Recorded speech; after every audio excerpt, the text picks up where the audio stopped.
Alejandro Molle, historiador, mercedino. La pregunta es, ¿qué nos podés decir del 17 de octubre de 1945 en Mercedes? Si bien el 17 de octubre en Mercedes, no digo que pasó desapercibido porque no fue así, sino que fue un momento de una gran convulsión también en nuestra ciudad, pero que no se manifestó. Recién el día 18, me ha contado, por ejemplo, Obdulio Laplaca, hubo una manifestación en la cual inclusive muchos mercedinos se trasladaron hasta las puertas del Regimiento 6 a manifestar su adhesión, ¿no es cierto?, a la gesta, y por otro lado regresar hasta la escuela normal. Hubo una manifestación que, según el diario que dirigía Angelito Siri, fue muy importante, en tanto que Obdulio Laplaca, él me contó que no era tan numerosa como señalaba el diario Mercedes que dirigía Angelito Siri.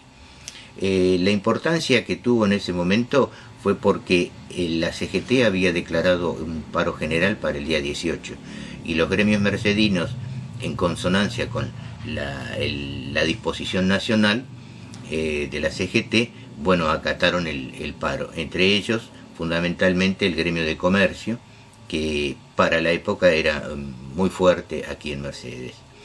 Y cerraron los comercios, y ya te digo, hubo una manifestación sobre calle 29, y por otro lado, a partir de ahí, a los pocos días, digamos, a 2 meses, mes y medio más, se funda en Mercedes el Partido Laborista. El Partido Laborista, que fue el germen o uno de los artífices de la luego candidatura del general Perón para 1946. ¿Recordás quiénes forman el partido? Quienes, bueno, diferentes personas, y fue fundado el Partido Laborista en la casa de la familia Oviedo, en la calle 34, viene a ser 33 y 35.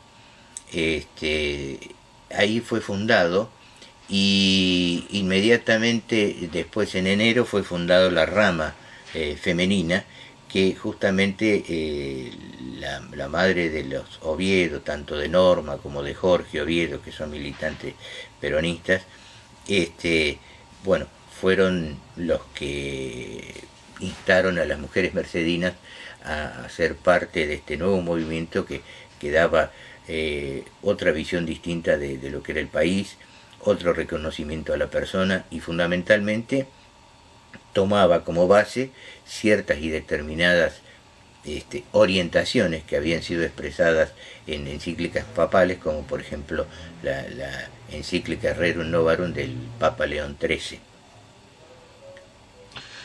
Si tuviésemos que hacer un paralelo entre ese 17 de octubre de 1945 y este año 2009, ¿qué es lo positivo que se ha modificado dentro de la política y qué es lo negativo? Yo creo que lo positivo es fundamentalmente que ciertos derechos sociales que no estaban en planta, como se decía entonces, en 1945 comenzaron a aplicarse a partir del gobierno peronista que asumió en mayo de 1946. Ahora, ¿qué es lo negativo? Es que se hayan abandonado ciertos y determinados derechos que hoy, a la luz de la tecnología, es decir, porque los derechos en realidad no se perdieron, lo que pasa es que hoy, a la luz de la tecnología existente, tanto en la industria como en el comercio, como en la vida en general, no contempla ciertos y determinados aspectos que deberían ir adecuándose a las nuevas normas y a los nuevos tiempos. ¿Quiénes integraban? Bueno, de una crónica que rescató el diario Mercedes, la Junta Provisoria Organizadora del Laborismo en Mercedes, en el mes de noviembre de 1945, la constituía secretario general Cayetano Chacón, vocales Alberto Montoro, Fernando Pérez, Abel Valle, Juan Oscar Oviedo, Juan Morrel, Juan Battistini, Juan Despalanques, Enrique de Espalanques, Emilio Chacón, Pedro Turne, Ricardo Nolasco, Fortunato Bacareza, Marcelino Melo, José Romano, Jerónimo Guastelli, Marcos Anselmo, Luis Giannini, Solano Bravo, Luis Testa, Juan Fittipaldi, Pedro Pascual Colichino y Luis Contardi. Bueno, como referí al principio, estuvo la reunión constitutiva, se realizó en el domicilio de la familia de Juan Oscar Oviedo, en la calle 34, número 837. Y en el mes de enero, próximo a la visita al primer pasaje de Coronel Perón, en ese momento rumbo al interior del país, un grupo de damas mercedinas conformaron la primera rama del laborismo. Y presidenta la señora Carmen de Oviedo, la madre de Norma y de Jorge, la vice María Chacón, la secretaria Esther Belforte, la secretaria de actas Josefa M. de Valle, la tesorera Marta Oviedo, la pro Berta Musigne, los vocales María Angélica Picón, Nelia Ahumada, Aura Bustamante, Elena de Visato, Azucena Ramírez y Trifona Gómez. Bueno, estas personas, con motivo de una de las visitas, de uno de los pasajes, mejor dicho, en tren del Coronel Perón en enero del 45, bueno, tuvieron la oportunidad de obsequiarle un ramo de flores y Perón les regaló una fotografía autografiada por él. También de esa oportunidad hay un hecho que fue cometido por un adolescente en ese momento, frente a la estación del ferrocarril. Tapó unas inscripciones vinculadas a Perón e incluso con la palabra muerte a Perón, y dio lugar a la formación de una causa por daño que aún la conservamos nosotros aquí. Alejandro, ¿dónde estamos tomando referencia en este momento lo que nos acaba de leer? Lo estamos tomando de referencia de un trabajo mío que se llama El protoperonismo en Mercedes, 1945-1947, que fue editado creo que en el año 2007. Alejandro, ¿algo más que agregar? No, un poco de estos datos aislados así que con los que he podido brindarte, ¿no? Y que con mucho gusto lo hago. Muchísimas gracias. Gracias, Fabián.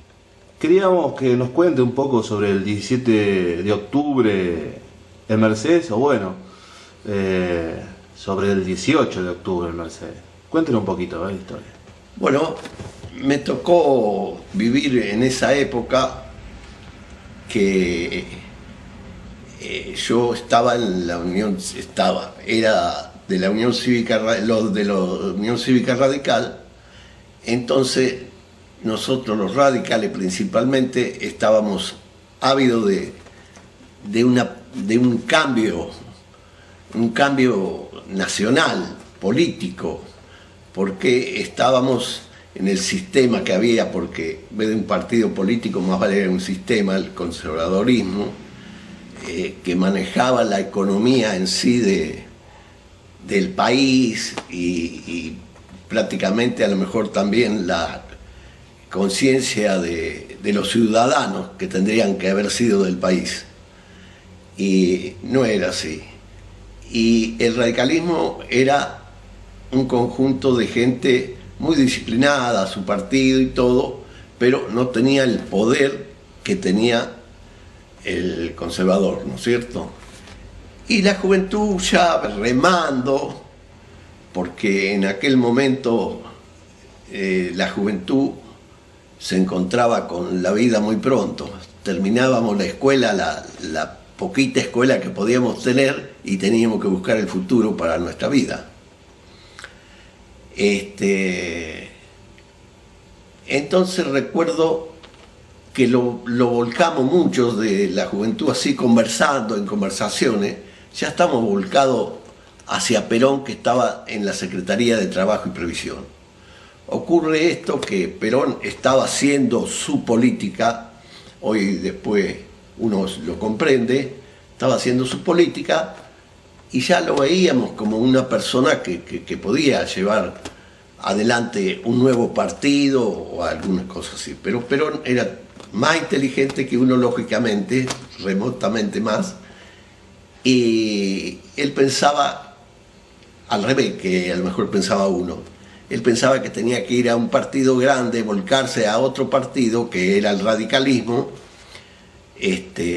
para poder luchar contra esa gente que manejaban la política, el país, el capital, manejaban todo. Entonces se produce esto que a Perón, estando dentro del gobierno, lo llevan a la isla Martín García, preso, prácticamente, y lógicamente estaba aislado, estaba preso. Y el día 18 ya se hablaba que en la Plaza de Mayo se estaba empezando a juntar gente. Claro, Perón y Eva Perón ya tenían medio organizado eso de la gente en Plaza de Mayo, pero la República no es la capital federal nada más. Atienden ahí, pero no es la capital federal. Y el 17 se produce a la noche, ya medio tarde, la avenida de Perón, que lo traen de Martín García para arreglar la situación. Y entonces ahí nace un nuevo líder. Ese día, realmente el 17 de octubre, nosotros nos dimos cuenta, todo el pueblo se dio cuenta que había nacido un nuevo líder, que era Perón, indiscutiblemente. Tenía una compañera extraordinaria, que era Eva Duarte. Eva Duarte todavía no había empezado en ese momento, si bien andaba con él, no había empezado a actuar así en forma, con fuerza política. Pero tenía su gremio y todo, que pesaba dentro de un movimiento nuevo, iba a pesar. Y salimos el 18 a la mañana, que se decretó el San Perón, ¿no? Y el 18 estuvimos más o menos, seríamos 50, 60 personas, más no eran, más no eran, porque era el Centro de Empleado de Comercio que salió a la calle, que tenían un líder político ellos dentro del gremio, que era Borlengui.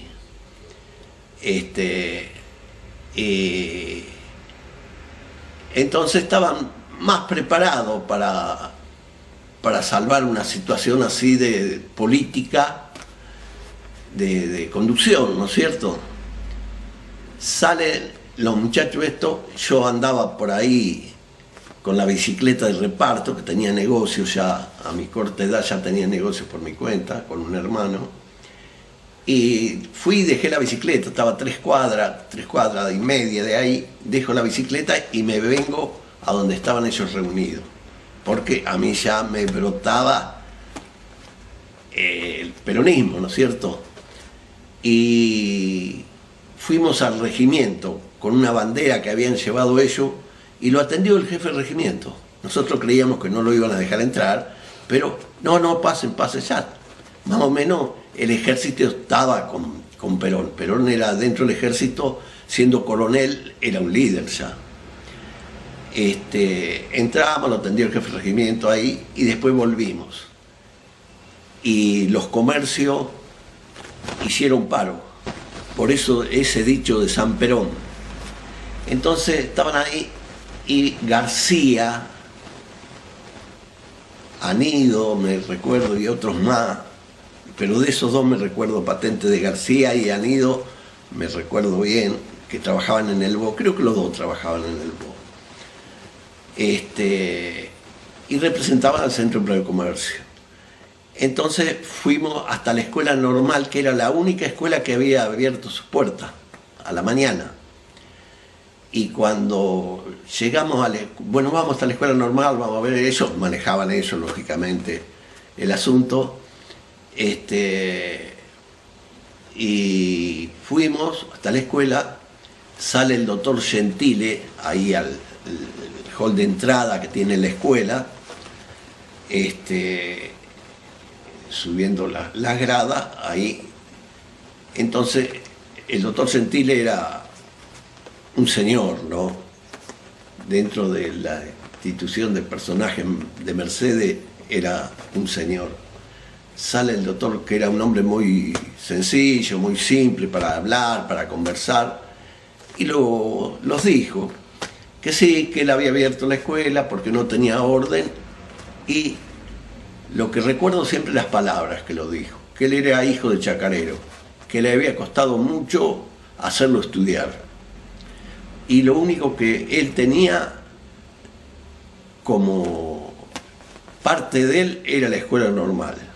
Así que tratáramos de respetarla como institución, y en aquel entonces la muchachada, los jóvenes, todo el mundo era muy respetuoso de toda la institución y de la gente en sí. Y los dijo: yo lo único que les pido, muchachos, si yo he cometido el error de abrir la escuela, que creo que no lo dijo todavía, porque a mí no me ordenaron que yo cerrara la escuela, dice, lo único que le prometo a la situación actual, dice que yo a la tarde no voy a dar clase.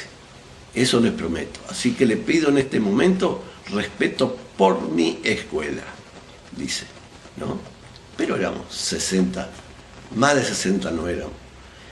Y entonces lo fuimos y vinimos hasta la Plaza San Martín, que habló García, que como ya dije, era del Centro Empleado de Comercio, y la mayor parte de los muchachos que estaban ahí eran del Centro Empleado de Comercio, porque no había otras instituciones así gremialistas. Los otros gremialistas eran los panaderos, me recuerdo que estaban bien organizados, y otros gremios no había, pero eran de la parte socialista, en la cual no los querían mucho, pero ni aunque muchos de ellos después se hicieron peronistas. Tengo pruebas, pero tengo de uno de ellos que está en una fotografía lo tengo yo en una libreta que sacó, con la libreta peronista, o el hijo antes, cuando murió él, me la dio a mí, porque yo estaba en la unidad básica número 3 y ahí había sacado él la libreta de peronista. Y ya le digo, y ahí empezó todo el movimiento peronista. Después Perón se fue realizando políticamente y buscó a los radicales, que fue a Córdoba a hablar con Sabatini, que en ese momento era el líder radical. Sabatini era el presidente del Partido Radical, y fue a Córdoba a hablar con él Perón para decirle. Sabatini le dijo: bueno, sí, vamos, pero yo soy el presidente, dice, pues soy el partido. No, dice, acá el dueño de la torta soy yo, dice. Usted tiene un gran partido, yo lo reconozco, yo lo vengo a buscar a usted, pero usted irá como vicepresidente y yo como presidente. Ahora que usted me va a ayudar a poner la gente buena y honesta que tiene en su partido, y que ustedes prácticamente, políticamente, van a estar su gente en el partido, sí. Si no, no, dice, acá yo soy el que voy de presidente. ¿Y cómo terminó ese 18 de octubre, Mercedes?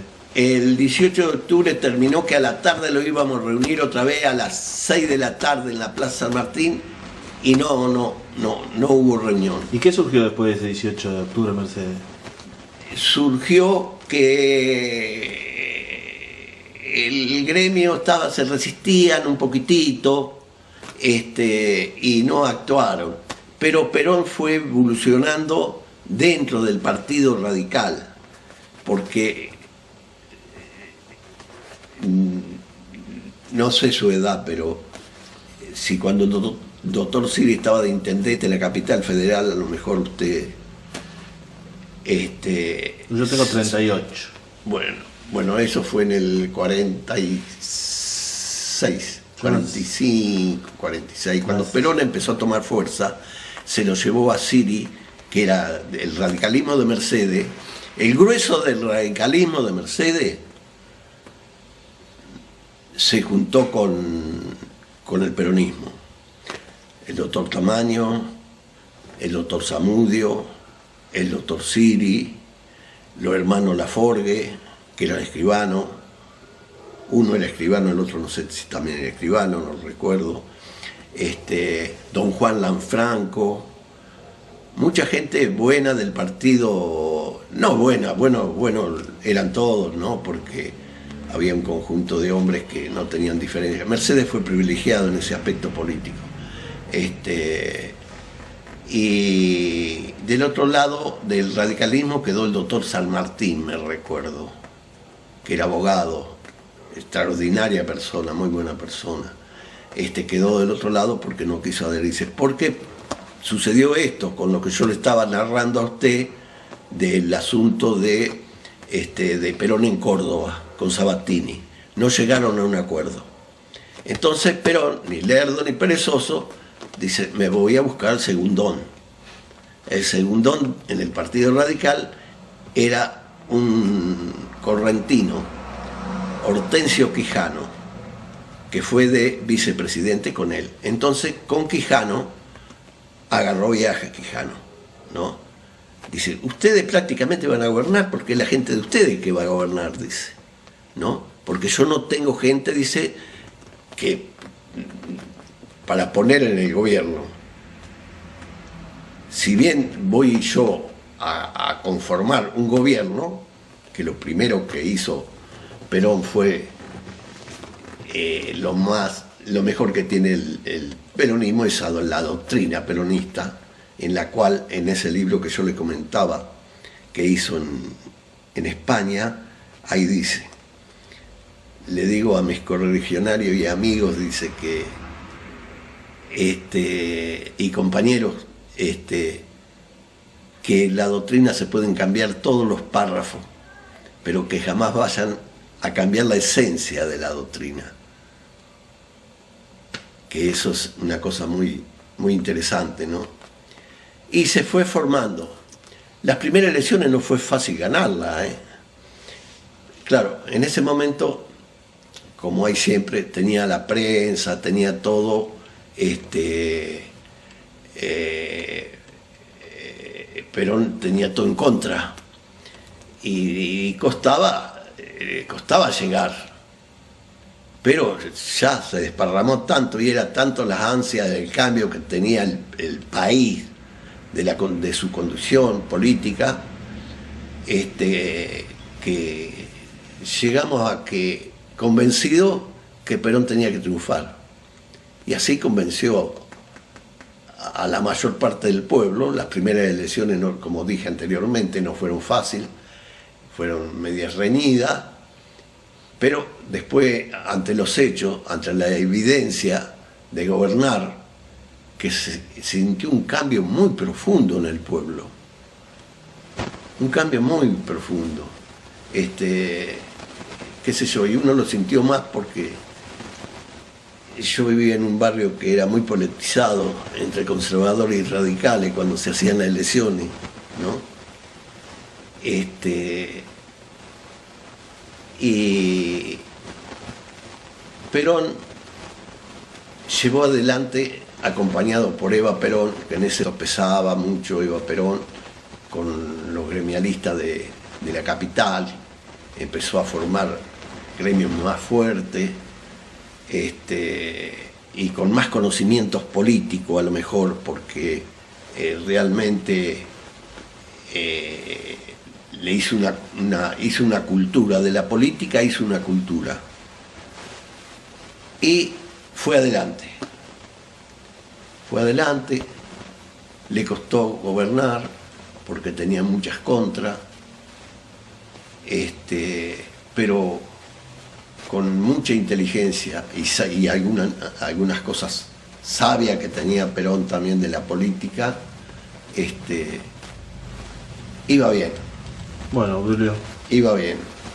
1.000.000 de gracias. No faltaba más. Garín, ¿qué nos podría contar, César, de aquel 17 de octubre de 1945? En octubre de 1945 yo estaba en Campo de Mayo convocado como aspirante oficial de la reserva de la Escuela de Comunicaciones. Se vivían días muy tensos esos previos al 17 de octubre. Dormíamos vestidos, armados, cada vez nos daban más municiones, porque la Escuela de Comunicaciones era una unidad que estaba con el grupo, que creo que era de Bernengo Lima y demás, que son los que forzaron la renuncia de Perón. Y estaba rodeado de unidades que eran adictas a Farrell y a Perón. Así que nos pasamos ahí esa noche. El día 17 de octubre cortaron la luz, la electricidad, así que no se podía escuchar nada en todo Campo de Mayo. Pero nosotros en la Escuela de Comunicaciones teníamos radioestaciones portátiles, porque éramos una unidad de comunicaciones, escuchamos todo, absolutamente todos. Y nos pasamos el día formados en el plato,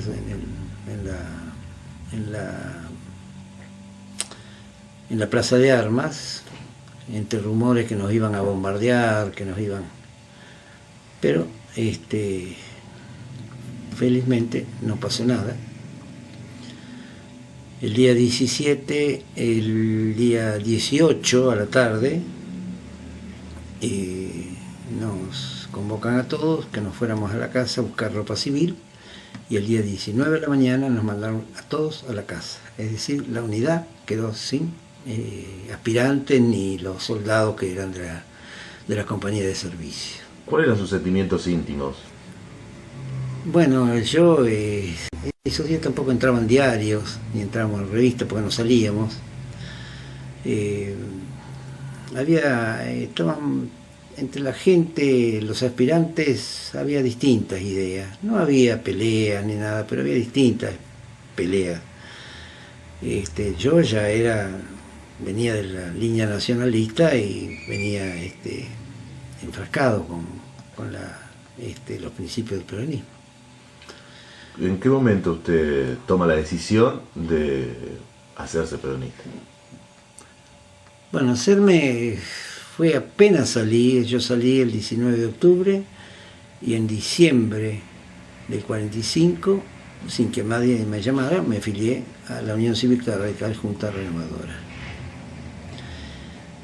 Tenía 21 años, me dieron quienes eran los dirigentes en ese momento, el doctor San Pedro, el doctor Tamaño, el doctor Siri, Ostabile, bueno, podría nombrar decenas, me dieron una acogida como si fuera realmente, yo era estudiante de Derecho, todavía no había empezado, había terminado había dado el ingreso, después me tocó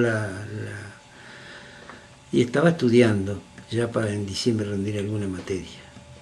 Y le voy a contar un episodio. La Junta Renovadora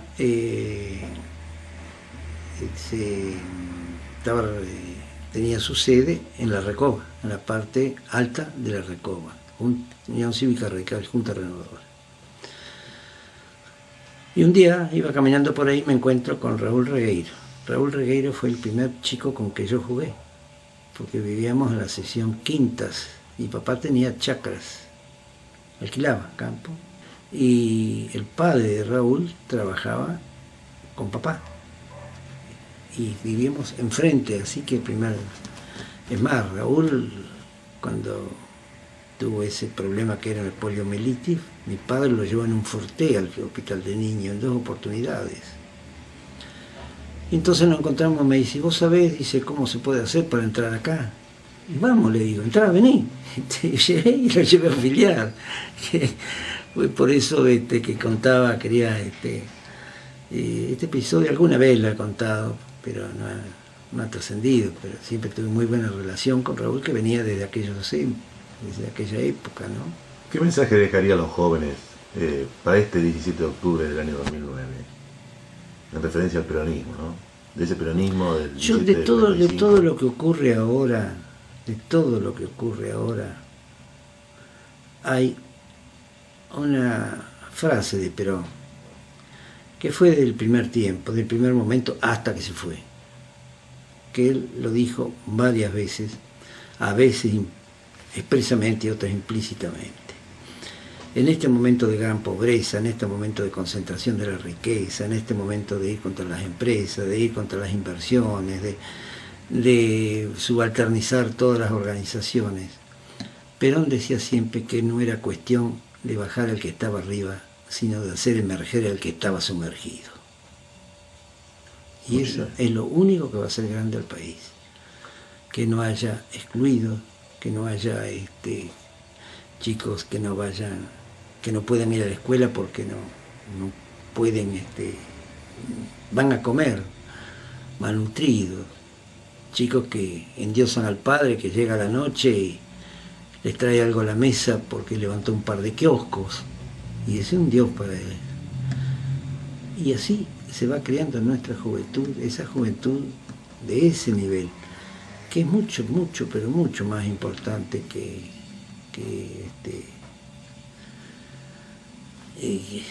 trascendente que todo lo demás, porque se vaya desgastando desde la niñez, que la niñez en grado tan extremo, porque es el 25% de la población, así no nos engañemos. Los que andamos en la calle lo sabemos, porque levantó un par de kioscos, y ese es un Dios para él. Y así, del 45, sin que nadie me llamara, me afilié a la Unión Cívica Radical Junta Renovadora. Tenía 21 años, me dieron quienes eran los dirigentes en ese momento, el doctor San Pedro, el doctor Tamaño, el doctor Siri, Ostabile, bueno, podría nombrar decenas, me dieron una acogida como si fuera realmente, yo era estudiante de Derecho, todavía no había empezado, había terminado había dado el ingreso, después me tocó y estaba estudiando ya para en diciembre rendir alguna materia. Y le voy a contar un episodio. La Junta Renovadora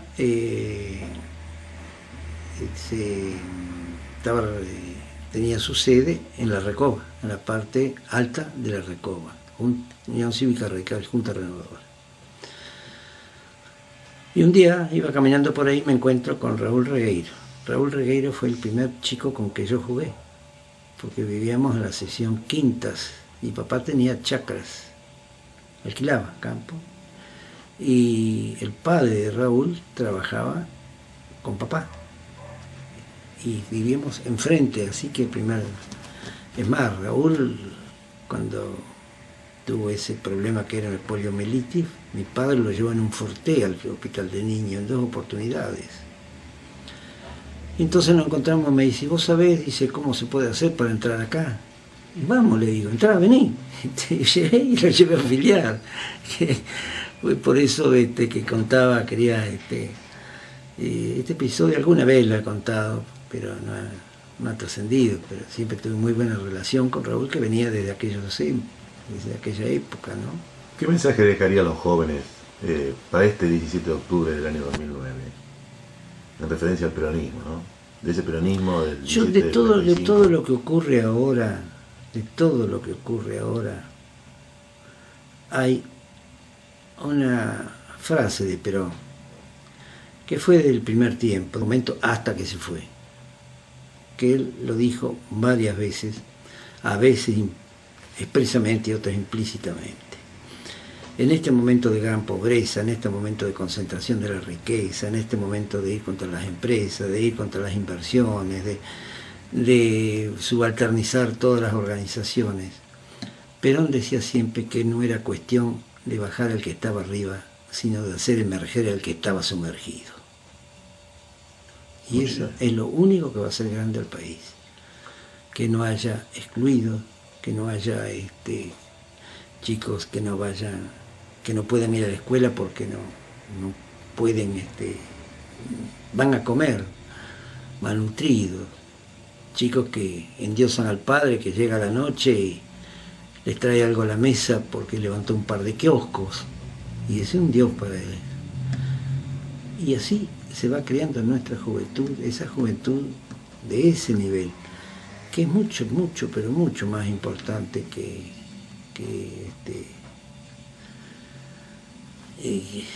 trascendente que todo lo demás, porque que el país se vaya desgastando desde la niñez, que la niñez en un grado tan extremo, porque es el 25% de la población, así no nos engañemos, los que andamos en la calle lo sabemos.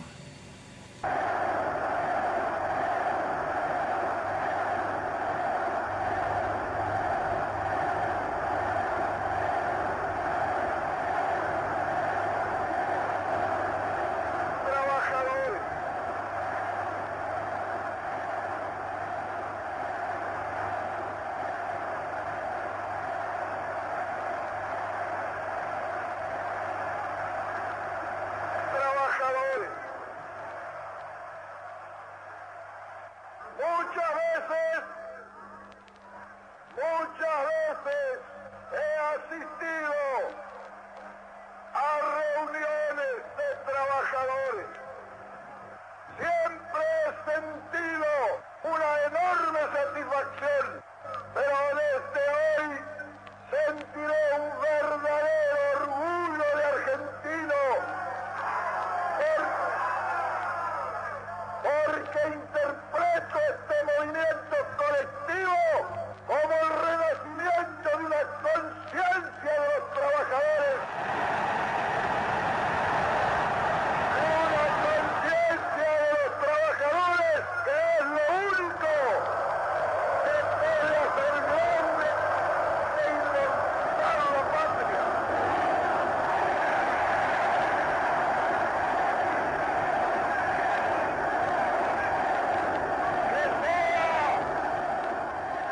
Que sea desde esta hora,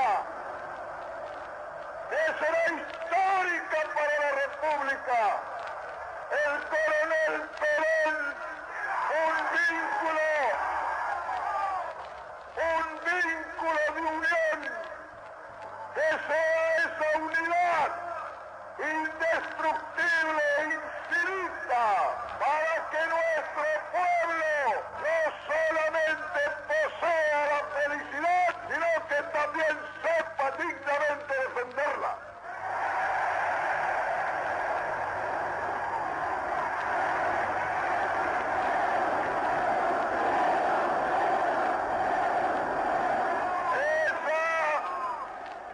Esa unidad la sentimos los verdaderos patriotas, porque al amar a la patria no amaremos sus campos o sus casas, amaremos a nuestros hermanos de nación.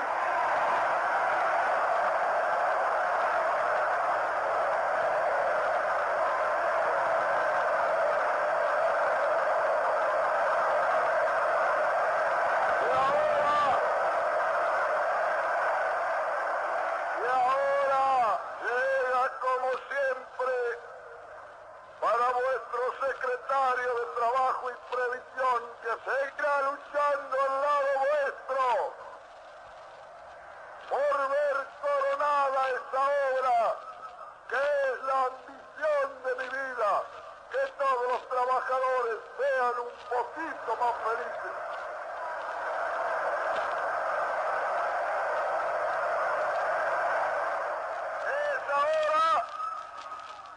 Es la hora del consejo, que lo doy con mi corazón tan abierto como puede presentarse a una cosa que uno tanto ama, el pueblo.